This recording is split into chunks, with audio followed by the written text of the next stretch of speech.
Hello नमस्ते, स्वागत छ हजुरहरूलाई नेपाल अनलाइन स्कुल च्यानलमा। आज हामी BBS सेकेन्ड इयरको मार्केटिङ पढ्न जाँदैछौँ है त, जसमा चाहिँ हाम्रो च्याप्टर 9 मा डिस्ट्रिब्युसन डिसिजन रहेको छ है त। हामीले यसभन्दा अघिका पाठहरूमा यसै च्याप्टरसँग सम्बन्धित हामीले विभिन्न कुराहरू चाहिँ कभर गरिसकेका छौँ, जसमा चाहिँ हामीले डिस्ट्रिब्युसनको मिनिङ र साथै हामीले त्यस मात्र नभएर यसको इम्पोर्टेन्ट अथवा अब्जेक्टिभ अफ द हाम्रो डिस्ट्रिब्युसन हामीले पनि त्यो पनि हेरिसकेका छौँ, र साथै हामीले फिजिकल डिस्ट्रिब्युसनको बारेमा र यसरी फिजिकल डिस्ट्रिब्युसनको चाहिँ इम्पोर्टेन्ट किन छ त, र त्यति मात्र नभएर हामीले वेयर हाउसिङ चाहिँ किन आवश्यक छ त यो फिजिकल डिस्ट्रिब्युसनको लागि भन्ने कुरा चाहिँ हामीले अलरेडी हेरिसकेका छौँ। र यसै आज चाहिँ हामी यस क्लासमा चाहिँ जुन हाम्रो फिजिकल डिस्ट्रिब्युसनको चाहिँ कम्पोनेन्टहरूको बारेमा कुरा गर्छ। हामीले यसरी फिजिकल डिस्ट्रिब्युसन भनेर त पढ्यौँ है, जसमा चाहिँ अब हामीले सर्ट कुराहरू गरेको थियौँ, जसमा हाम्रो पढ्ने भनेको जस्तै अब भनौँ न इलिमेन्ट्स अफ द अथवा फङ्सन्स अफमा है त, फङ्सनमा यी कुराहरू हामीले हेरेको थियौँ, त्यो कुराहरू नै हाम्रो पढ्ने हो है त। यसरी हाम्रो component of the physical distribution अन्तर्गत एकदमै इम्पोर्टेन्ट रहेको छ यो पनि हाम्रो एक्जामको लागि।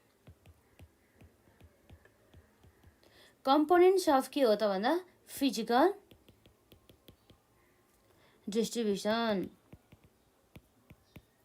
Components of the physical distribution अन्तर्गत हाम्रो के पर्ने हो त, जस्तै अब हाम्रो मेजर कम्पोनेन्ट है त, मेजर कम्पोनेन्टहरूको बारेमा मात्रै कुरा गर्छौँ, जसमा चाहिँ हाम्रो ट्रान्सपोर्टेसन यातायातका साधनहरू पर्ने भयो कि। ट्रान्सपोर्टेसन भन्ने बित्तिकै हो त हाम्रो यातायातका साधनहरू। यो ट्रान्सपोर्टेसन हाम्रो किन आवश्यक छ भन्दाखेरि, जस्तै हामीले कुनै पनि र मेटलहरूदेखि लिएर कुनै पनि गुड्सहरू चाहिँ के गर्नु पर्यो भन्दा एक ठाउँबाट अर्को ठाउँमा पुर्याउनु पर्यो, र अर्को ठाउँबाट चाहिँ हाम्रो यो ठाउँमा भनौँ न एक ठाउँबाट अर्को ठाउँमा लिएर आउनु पर्यो है।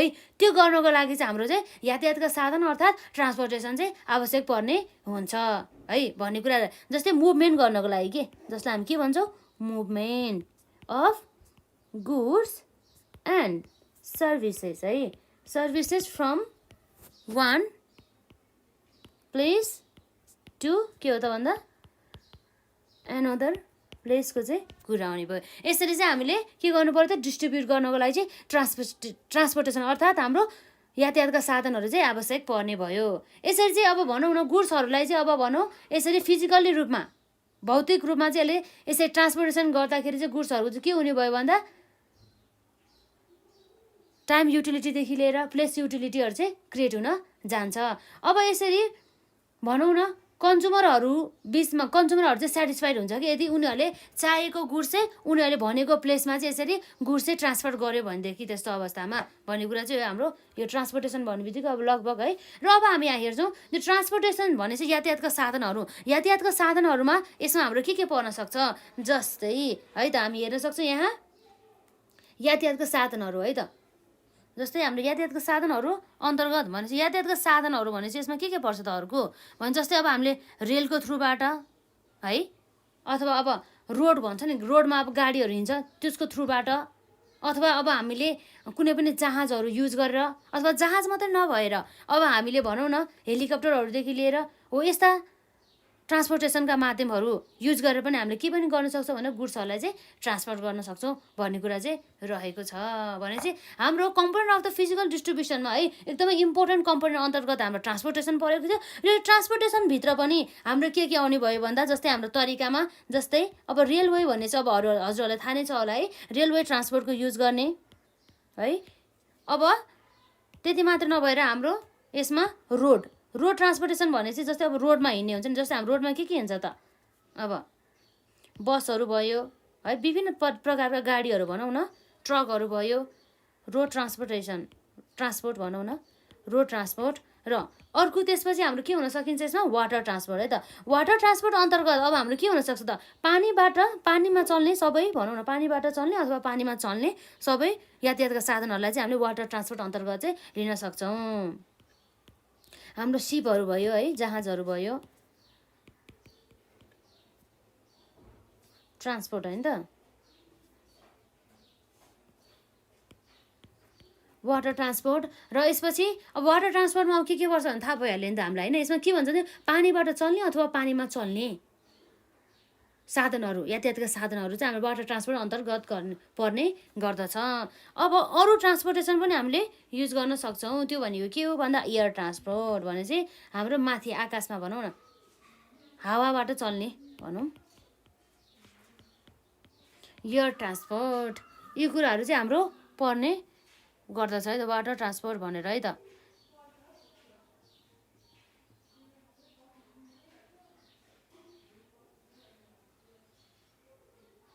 अब हाम्रो के हुनसक्छ भन्दाखेरि यहाँ हेरौँ, यसरी चाहिँ हाम्रो मेन विशेष गरी चाहिँ 4वटा चाहिँ ट्रान्सपोर्टहरू पर्ने भयो है त।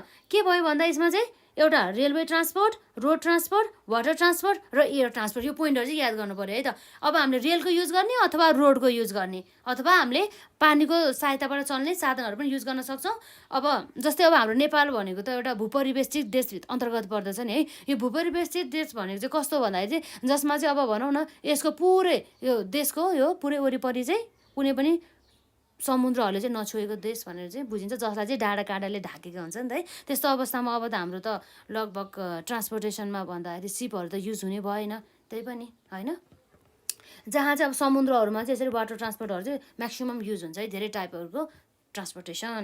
र अब हामी हेरौँ यो ट्रान्सपोर्टेसन त हाम्रो एउटा component of the physical distribution अन्तर्गत पर्यो। र अर्को मेन इम्पोर्टेन्ट हाम्रो यो component of the physical distribution अन्तर्गत पर्ने भनेको वेयर हाउसिङ है त। के हो त भन्दा वेयर हाउसिङ, वेयर हाउसिङको कुरा आउँछ। वेयर हाउसिङ भने चाहिँ अब हामीले यसभन्दा अघिल्लो पार्टमै पढिसक्यो। वेयर हाउसिङ भने चाहिँ अब हामीले के को, जस्तै यो यस्तो ठाउँ हो जसमा चाहिँ है यस्तो प्लेस हो जसमा चाहिँ के हुन्छ त गुड्सहरूलाई चाहिँ स्टोर गरेर राखिन्छ, अर्थात् केप्ट गरेर राखिन्छ। किन चाहिँ केप्ट गर्छ त भन्दा चाहिँ प्रोटेक्सन प्रदान गर्नको लागि, सुरक्षा गर्नको लागि। सुरक्षा त केबाट सुरक्षा गर्ने भन्दा जस्तै ड्यामेज हुन सकिन्छ है, ड्यामेजहरूबाट के हुनसक्ने सम्भावित पोसिबल ड्यामेजहरूबाट भयो हो, यसरी चाहिँ हुनसक्ने ड्यामेजहरू भयो, लसेसहरू भयो है, एसेक्ट्रा है त। यस्ता कुराहरूबाट जोगाउनको लागि चाहिँ, सुरक्षा गर्नको लागि चाहिँ वेयर हाउसिङ चाहिँ गर्ने गरिन्छ। अब मेन गरी चाहिँ हाम्रो यो वेयर हाउसिङ आवश्यक पर्ने गुड्स चाहिँ आवश्यक चाहिँ किन पर्छ भन्दा जस्तै मेन गरी चाहिँ जस्तै पेरिसेबल गुड्स हुन्छ नि हाम्रो यसमा, के हुन्छ त यसमा पेरिसेबल गुड्सहरू पर्ने गर्दछ यसमा, छिटो सर्ने गर्ने गर्छ नि त होइन यस्तो अवस्थामा। र अब यो कुरा चाहिँ अब हामीले हेरिसक्यो यसरी वेयर हाउसिङ त किन आवश्यक पर्छ त हामीलाई भन्ने कुरा। जस्तै हाम्रो टाइम युटिलिटी क्रिएसन गर्नको लागि, पेरिसेबल गुड्सहरूलाई सुरक्षा प्रदान गर्नको लागि र सिजनल डिमान्डहरूलाई फुलफिलमेन्ट गर्नको लागि भन्ने कुरा हामीले अलरेडी हेरिसकेका छौँ है त। यी कुराहरू चाहिँ हाम्रो भयो। अब हामीले यो जुन वेयर हाउसिङ भयो, जुन हाम्रो अब हेरौँ है त, वेयर हाउसिङ पनि अब हामीले गर्ने भन्ने कुरा पनि हामीले हेर्छौँ। तर वेयर हाउस पनि हामीले कसरी गर्न सकिन्छ त भन्ने कुरा चाहिँ हामीले हेर्न सक्छौँ। यो भने वेयर हाउसिङ कसरी गर्ने भन्दाखेरि हाम्रो एउटा चाहिँ अन द बेसिस अफ के हो भन्दा कमोडिटी है त, on the basis of commodity stored है, on the basis of the के हुन्छ त कमोडिटी स्टोर्स। अर्थात् के भन्दाखेरि अब हामीले धेरै टाइपको चाहिँ अब भनौँ न पब्लिक अनि वेयर हाउसहरू चाहिँ हामीले देख्न सक्छौँ है त। अब जस्तै यो कमोडिटीहरूलाई स्टोर गर्नेको आधारमा चाहिँ हामीले भनौँ न जुन वेयर हाउसलाई चाहिँ विभिन्न भागमा चाहिँ विभाजन गर्न सक्छौँ।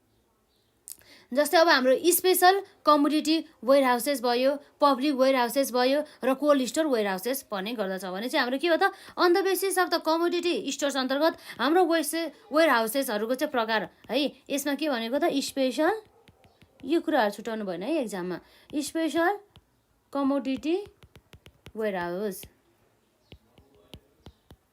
स्पेसल कमोडिटी के हो त वेयर हाउस पर्ने गर्दछ। र अर्को भनेको हाम्रो के हुन्छ त यसमा पब्लिक वेयर हाउस, र अर्को भनेको हाम्रो कोल्ड स्टोर है त, कोल्ड स्टोरेज वेयर हाउसको कुरा हुनुभयो है त। ह्यान्डराइटिङ त अब यस्तै हो है, कोल्ड स्टोर वेयर हाउस यसरी चाहिँ पर्ने गर्दछ। र अब अर्को हाम्रो नम्बर बीमा चाहिँ के को बेसिसमा भन्दा on the basis of the ओनरसिपको बेसिसमा।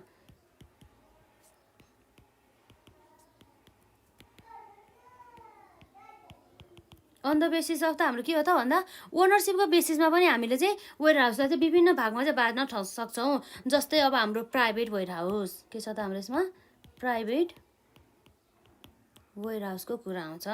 र त्यति मात्र नभएर हाम्रो कोअपरेटिभ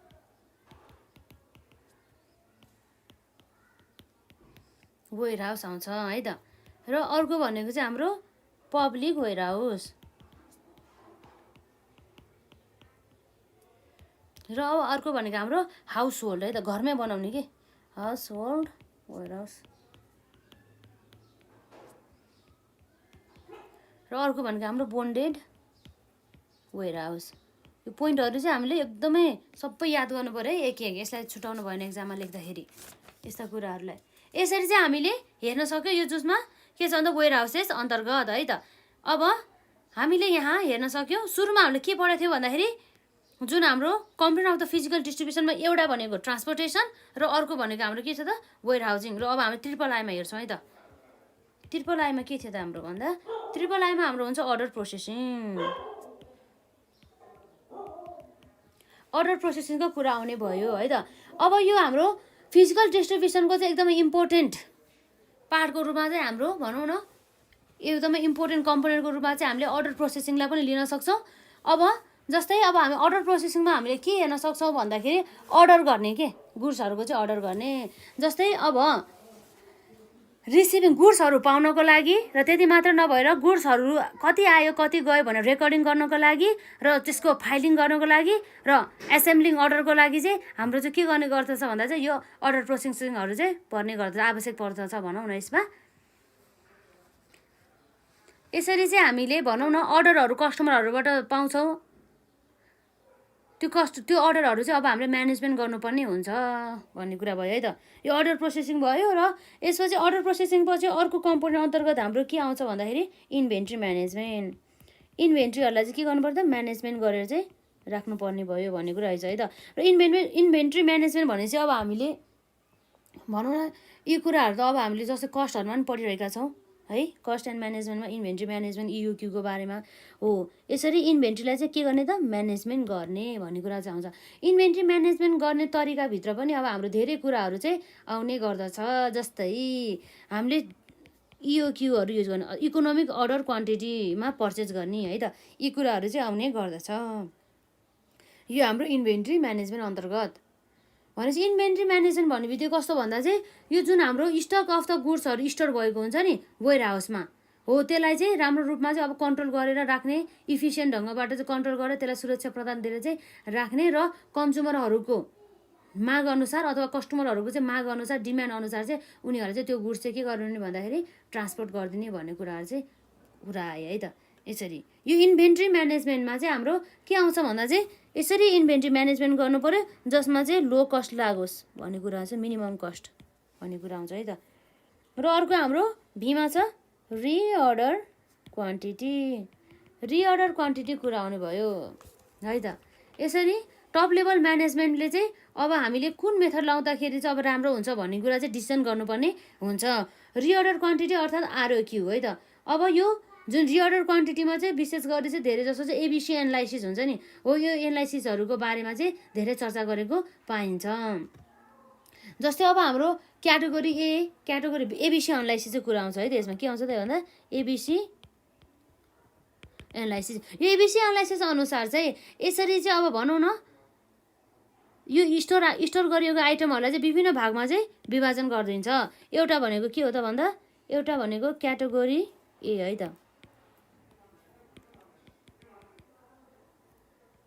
क्याटेगोरी ए भनेपछि अब कस्तो हुन्छ भन्दाखेरि क्याटेगोरी एमा चाहिँ जुन स्टोरले चाहिँ भ्यालु चाहिँ भनौँ न स्टोरको भ्यालु चाहिँ कति हुन्छ भन्दा स्टोरको भ्यालु चाहिँ 10%देखि है टोटल 100%मा 10%देखि 15% हुने गर्दछ।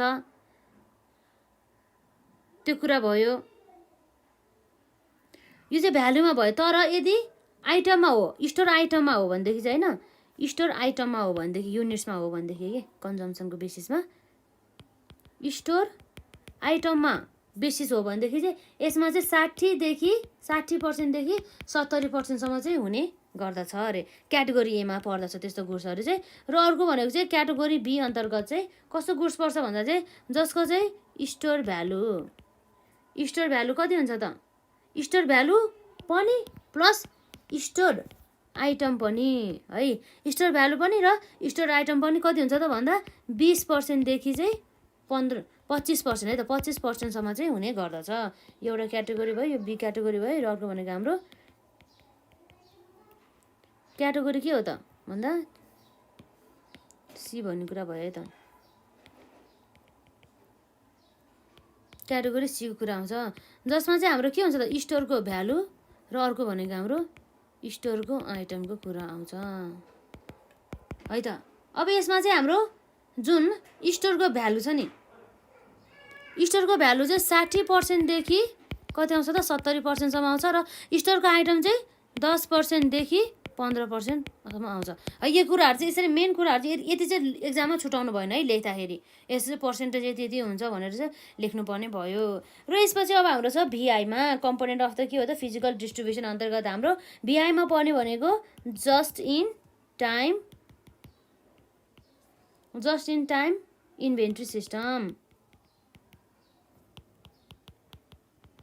Just in time inventory system भने चाहिँ के भन्दाखेरि अब यसरी चाहिँ भनौँ न यो एप्रोच अनुसार चाहिँ गुड्सहरू चाहिँ कतिखेर किन्ने भन्दाखेरि जब चाहेछ त्यतिखेर मात्रै किन्ने कि, जसमा चाहिँ स्टोरेज गरेर चाहिँ नराख्ने है। अहिले चाहिएछ भनेदेखि अहिले किन्ने र भोलि चाहिएछ भने भोलि नै किन्ने र पर्सि चाहिएछ भने पर्सि नै किन्ने, जतिखेर चाहिन्छ त्यतिखेर किन्ने, तर कुराहरू लेख्दा नि हुन्छ है। र यसरी चाहिँ हामीले हेऱ्यौँ है त। हाम्रो जुन हाम्रो physical component of the physical distribution अन्तर्गत हाम्रो एउटा ट्रान्सपोर्टेसन पर्यो, र ट्रान्सपोर्टेसन भन्ने बित्तिकै के भयो भन्दाखेरि movement of the goods and the services from one place to the another place, हाम्रो यातायातका साधनहरू भयो, जस अन्तर्गत हाम्रो जस्तै railway transport, road transport, water transport, air ट्रान्सपोर्टको कुरा आउने भयो। र हाम्रो डबल आईमा रहेको छ जुन हाम्रो component of the physical distribution अन्तर्गत वेयर हाउसिङ है, जुन चाहिँ वस्तुतः सेवाहरूलाई चाहिँ स्टोर गरेर राख्ने, केप्ट गरेर राख्ने। किन केप्ट गर्ने भन्दा चाहिँ प्रोटेक्सन प्रदान गर्नको लागि। प्रोटेक्सन केबाट प्रदान गर्नको लागि भन्दाखेरि ड्यामेजहरूबाट हुनसक्ने सम्भावित लसेसहरूबाट है, त्यो कुराहरू भयो। जस्तै विशेष गरी चाहिँ यो पेरिसेबल गुड्सहरूलाई चाहिँ सुरक्षा प्रदान गर्नको लागि चाहिँ पर्ने गर्दछ। र हामीले यसरी वेयर हाउसलाई पनि विभिन्न भागमा चाहिँ विभाजन गर्न सक्छौँ। एउटा चाहिँ on the basis of the कमोडिटीको स्टोर गरेको बेसिसमा चाहिँ हामीले यसरी special commodity warehouse, public warehouse र कोल्ड स्टोर वेयर हाउस चाहिँ देख्न सक्छौँ। र हामीले on the basis of the ओनरसिपको बेसिसमा हामीले private warehouse, cooperative warehouse र पब्लिक वेयर हाउस र हाम्रो हाउस होल्ड वेयर हाउस र बोन्डेड वेयर हाउस देख्न सक्छौँ। र हाम्रो ट्रिपल आईमा हाम्रो के छ त भन्दाखेरि फिजिकल डिस्ट्रिब्युसनको कम्पोनेन्टमा अर्डर प्रोसेसिङ, र आईभीमा इन्भेन्ट्री म्यानेजमेन्टको कुरा आउने भयो, र हाम्रो भीमा रिअर्डर क्वान्टिटी अर्थात् हाम्रो एबिसी एनालाइसिसको कुरा आउँछ त। एबिसी एनालाइसिस चाहिँ गुड्सलाई चाहिँ यसरी 3वटा क्याटेगोरीमा चाहिँ विभाजन गर्छ है त। क्याटेगोरी एमा भएकोमा चाहिँ गुड्सको कस्तो हुन्छ भन्दा स्टोरहरूको भ्यालु चाहिँ भ्यालु भन्ने बित्तिकै हाम्रो रुपिसको कुरा आउने भयो कि रुपिसमा चाहिँ कति छ भन्दाखेरि 10% देखि 15% हुन्छ 100% मध्ये है। र स्टोरको आइटममा चाहिँ कति हुन्छ, स्टोर आइटम भने चाहिँ नम्बर अफ के आउँछ त, यो चाहिँ युनिट्सको कुरा आउने भयो है त। यसमा चाहिँ युनिट्स अथवा कन्जम्सन चाहिँ 60% देखि 70% हुन्छ। र यसमा अब भनौँ क्याटेगोरी बीमा चाहिँ स्टोर भ्यालु र स्टोर आइटम चाहिँ बराबर हुने गर्दछ 20% देखि 25% सम्म। र क्याटेगोरी सीमा चाहिँ स्टोर भ्यालु चाहिँ 60% देखि 70% हुन्छ, र हाम्रो यो स्टोर आइटम चाहिँ 10% देखि 15% हुन्छ भन्ने कुरा भयो। र जस्ट इन टाइम इन्भेन्ट्री सिस्टमको कुरा आयो, र मेटेरियल ह्यान्डलिङको कुरा आयो। त मेटेरियल ह्यान्डलिङ भयो। यसरी चाहिँ हामीले इम्पोर्टेन्ट कन्सेप्टहरू आज पढ्यौँ, र आज चाहिँ हामी यति नै गर्छौँ। र नेक्स्ट पार्टमा यसै च्याप्टरसँग सम्बन्धित अरू कन्सेप्टहरूलाई चाहिँ हामी कभर गर्छौँ। र यदि हजुरहरूले यसभन्दा अघिका क्लासेसहरू र पार्टहरू हेर्नु भएको छैन भनेदेखि हेर्नु होला है त।